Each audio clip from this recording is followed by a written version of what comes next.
Welcome to CIHT Podcasts. Thanks for joining us. This is the first of a two-part episode looking at cities.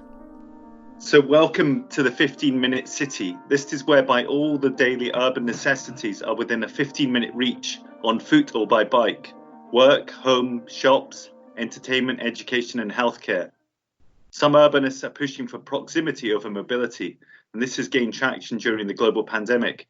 So is this the potential solution to how cities might operate now and in the future, where think global but act local becomes a reality? To explore this, I'm genuinely delighted to have the time to speak with the architect of this concept, Professor Carlos Moreno from the Sorbonne in Paris, where he is Scientific Director of Entrepreneurship and Innovation. Professor Moreno's idea has and will continue to shape how people live in Paris, as it was taken up by Anne Hidalgo when it was announced back in February during her run for re-election as mayor of the city. Since then, the idea has gained global traction as a measure to respond to, but also provide a green recovery from COVID-19. So welcome, Professor Moreno. Could you explain why you felt it was important that cities move towards a 15-minute city? We need to understand the new challenges for cities today. And I think that the key element today for cities is how could we reach a real quality of life for living in cities. The 15-minute cities, the breakout today is the new angle, the new vision in order to obtain the high quality of life with two constraints. On the one hand, the climate change, because we need ecological response in order to fight against climate change. And on the other hand, the proximity as a response in face to the new urban diseases. In our case, worldwide, COVID-19 pandemic crisis. The convergence between these two situations, climate change and the COVID-19 pandemic crisis, open the door, open the windows, open all possibilities for proposing the new concept as the 15-minute cities based on rediscover the proximity in order to develop the high quality of life, in particular because we could access to the basic essential urban services for each one of us in the proximity. I think that this is the starting point of this new announcement. You are also a special envoy to the Paris Mayor, Anne Hidalgo. So what ideas have been implemented already since her re-election? And in particular, what would you like to see happen in the future? We want with the 15-minute cities, in particular in the city of Paris, because Anne Hidalgo embraced this idea for developing in the next 6 years. What are today the essential points? The first point, this is the question, in which city do we want to live in? This is the real question today. We want to continue to live in a hectic city, in the anonymity life, with very compulsory commuting. We want to, today, with the city of proximities, in particular in Paris, to propose no longer the new infrastructures for going quickly, for accelerating life.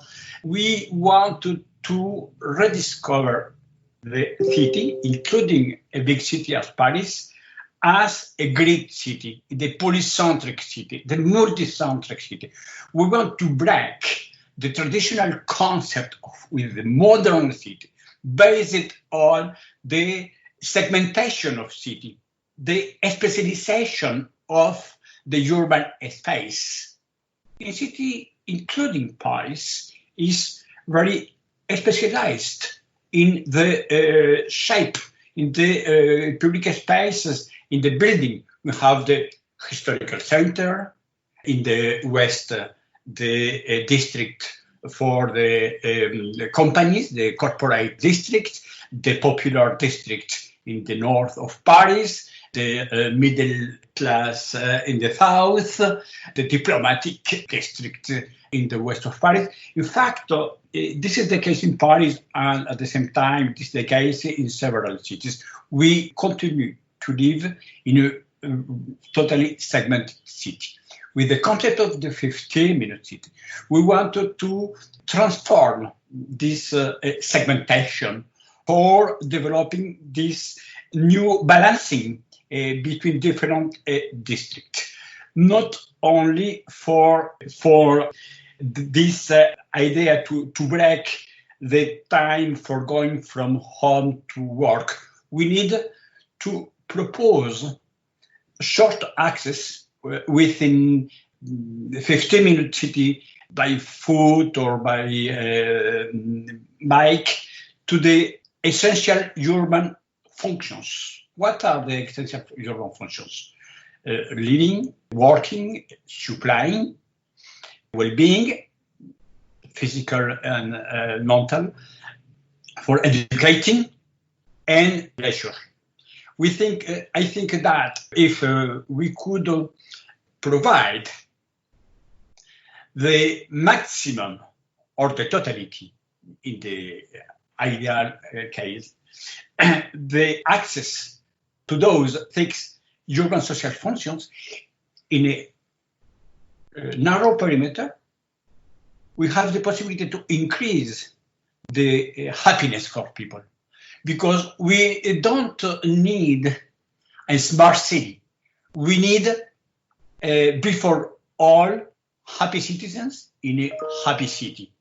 And I think that this is the most important change in the paradigm.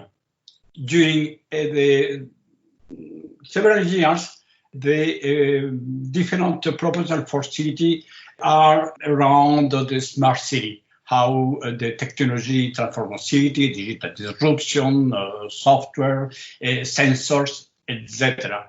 And we see this wave of all kinds of technological proposals and solutions. And this is a real failure because technology are not the key for transforming the quality of life. With this vision about the proximity, we have a new key element for transforming the quality of life. If we have the possibility to offer the access at the essential urban function, we have the possibility to obtain peaceful city, and the most important point for me, to reconquer the useful time for people. Because, in fact, the time is one of the most relevant elements for developing the quality of life. And in fact, we have lost the useful time. We don't have more time for our urban life. The 15-minute city, this is the concrete proposition for reconquer a useful time, because we have the possibility to access in a narrow perimeter, and we keep the possibility to continue to live in the global city. I was astounded when I heard in Bangkok it can actually take up to 3 to 4 hours for people to take their children to school. This means getting them up in the morning. They probably fall back asleep in their pajamas in the car, and then they have their dinner on the way back home. And you can imagine the toll that this would take on a family, and demonstrates that experience is a much stronger component of a city, and cities are about people as opposed to, as you said earlier, about the smart city. Also saw research by the psychologist Daniel Kahneman and economist Alan Kruger, where they asked 900 Texan women in 2006 to rate their enjoyment of ordinary activities, and sex ranked first and commuting last, and the morning commutes appeared to be particularly unpleasant. So across the world, where possible during the lockdown, people have been working from home. As a result, there has emerged a new and much more realistic possibility of a longer term shift to working from home. But what does the idea mean? What does the 15-minute city idea mean for workers that can't work from home? And perhaps also for those who work in areas where they can't afford to live? Yeah, you're totally right. In fact, when I have been starting my research work about the city of proximities, because the 15-minute city, this is a name. This is likely 12 minutes or 18 minutes. This is not a problem, 50 minutes. But the idea is to propose this concept of city of proximities in the plural. This is not only my 15-minute city. The idea is not to have my village for me and my family isolated of the city. The idea is, in fact, to propose this complexness functions for accessing, in fact, the essential urban function. When I started my research work, many people said to me, this is the utopia, because it's not possible to develop the working activities close from home people. And in fact, this is, in my mind, the mainly obstacle for developing the city of 15 minutes. What is today the most important disruptions? The COVID-19 pandemic crisis. Because when I explained that in the 21st century, the century at the same time of cities and at the same time of the technological disruptions, it is possible to transform our method for working. I consider that we have today the possibility for developing another vision for working, but the obstacle is not our real technological capability for propose the remote work, because this is essentially our traditional vision of jobs, because the physical presence for jobs, this is only the possibility for continuing to keep the traditional hierarchical activities. I am a chief. I have 20 employees, 15 employees in my building, because this is the important element of the power in the relationship in the corporate. With the COVID-19 pandemic crisis, this hierarchical attitude as a respect of the job explode, because we need now to avoid the physical contact, and the remote job has been becoming today the only possibility for continuing to maintain in a correct economic activity. I think that this is the totally new situation, and not only in Europe, but worldwide. We have the possibility for the first time to propose the possibility for people to live at home and to continue to work at home or close at home, using the new digital technologies. Of course, challenge today is to continue to amplify this new way. And I am very optimistic because it is totally viable to promote the remote work for satisfying this new constraint. At the same time, this is the ecological attitude, because we have, of course, less CO2 emissions, and we could transform our mobilities. We could promote the bike lanes. We have the possibility to use low carbon mobilities. We could transform our closely environment. We could transform the streets in order to have peaceful street, vegetated street. I think that this is the starting point for propose a new kind for managing the urban life. Until now, the transformation in cities are based on propose new urban infrastructures.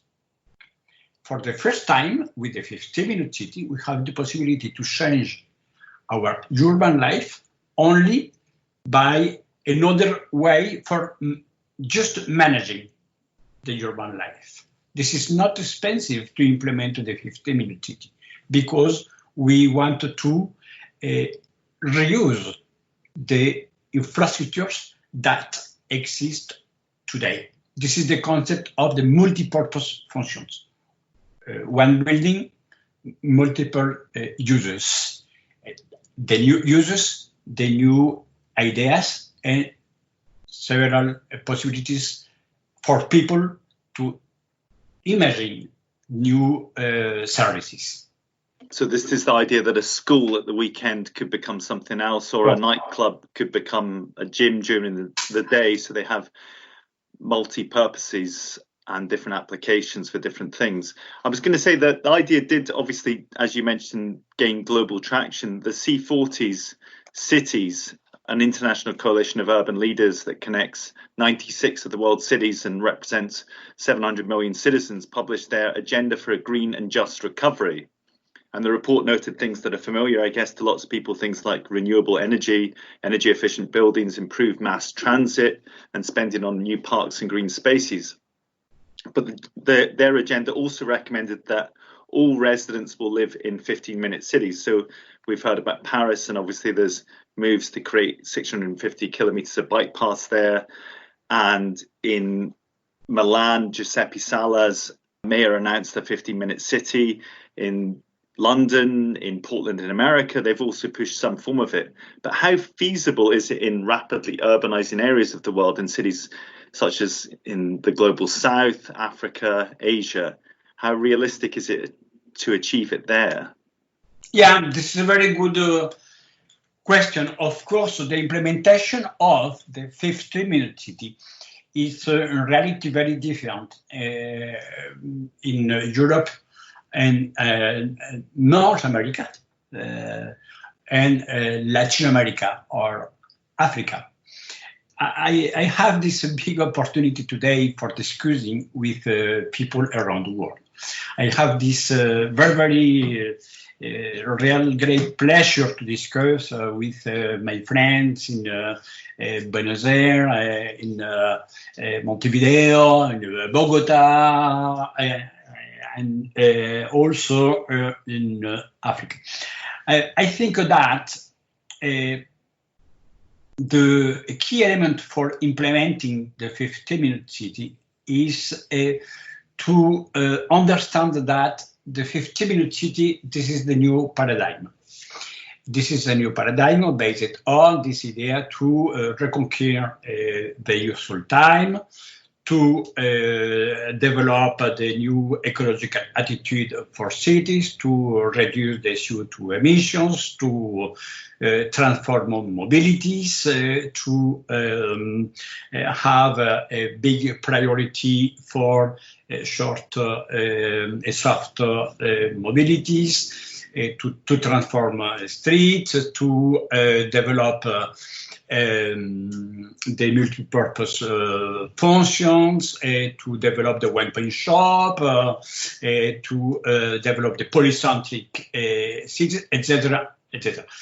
But this is a journey. The 15-minute city is not a magic wand for transforming in a few days cities. This is a vision, this is a new paradigm, and we want to propose a journey for developing in a short term, mid-term, long term, this big, deep transformation. We need, of course, to check the reality of each one of cities. We could take the case of the Latin American cities. Latin American cities, the problem is in particular the explosion of the urban life in the chaotic conditions. The favelas in Rio and different cities are only the consequences of the informal settlements. And today, if we consider the development of those kind of cities as Sao Paulo, Rio, Bogota, Mexico City, in fact, you have very, very important segmentation of cities with a very, very modern city center, with the very, very hectic business districts, and in fact, in the outskirts, these settlements with poverty, with the social exclusion. However, we could observe that in the settlements, we have this very important development of the solidarity in the poor people, because this is the tradition. And with the 15-minute city, this is today the way with the United Nations Habitat. This is the Office of United Nations for cities. We consider that the 15-minute city is the possibility for transforming the districts in the outskirts for developing, in fact, the new services in the proximity, to implement the local jobs, to implementing the local industrializations, to implement the local education, including for new technologies, in order to include the physical activities, sport. With the 15-minute city, we have the possibility to redeploy the investments in order to promote the new social fabric for building the new urbanities. What is the best example today about it? The city of Medellin in Colombia, because the city of Medellin is one of the most violent cities 40 years ago, with the drug, with the mafia, etc. And we have been developing in this city this new concept for developing in the favela the new local activities. And the school in Medellin, in fact, was the capital of each one of the districts, of each one of poor districts. And Medellin is one of my inspiration sources, because I studied the city of Medellin. I note the transformation when we could develop the local activities in each one of districts. And I think that in reality, a city as Medellin was one of the pioneers in the importance of the proximity for transforming cities. With the 15-minute city, this is the possibility to propose a new and more robust way for amplify this way. And I am very optimistic as well with the possibility for adopting by this kind of cities this concept. What is the main obstacle? The main obstacle in this kind of cities is the local governance, because we need absolutely that the mayors, the local mayor, we need to adopt this concept for decentralizing the power. The problem in Latin America, for example, in the big cities as Rio, Buenos Aires, and others, this is the local mayor in general have a traditional management based on very strong centralizations, and the political attitude without a real confidence in each one of distributed management of the daily life. And of course, the local mayors invested in general for the big infrastructures. And the big infrastructures, unfortunately, were one of the not good point, because this is the sources of corruptions in Latin America, because it's the big deals, and we know that a big deal is the sources for corruption for local mayors. This is the reality of Latin America. We need, in fact, today to transform this local governance. I discussed today with several mayors, including in Latin America, and I think that we have the possibility to transform this way.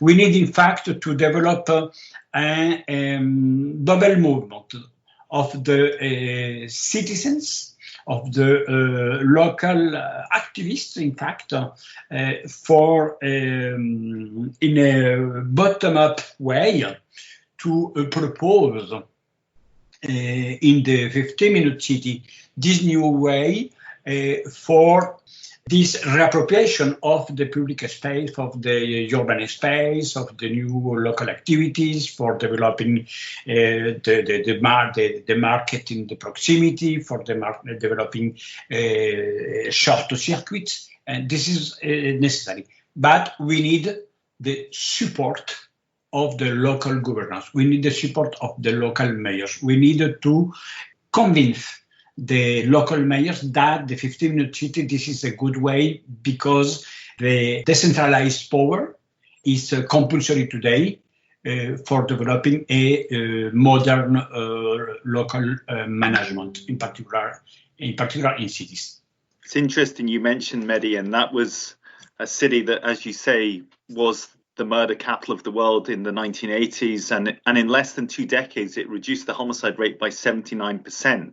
Which is quite astounding, really, and it's won a number of awards for embodying the concept in some way of the living city. Thanks for listening. It's good to end with a city that best embodies the sense of a living city, one of resilience, reconstruction and reinvention. The second part of the interview looks at cities' global role and how they might help address inequalities.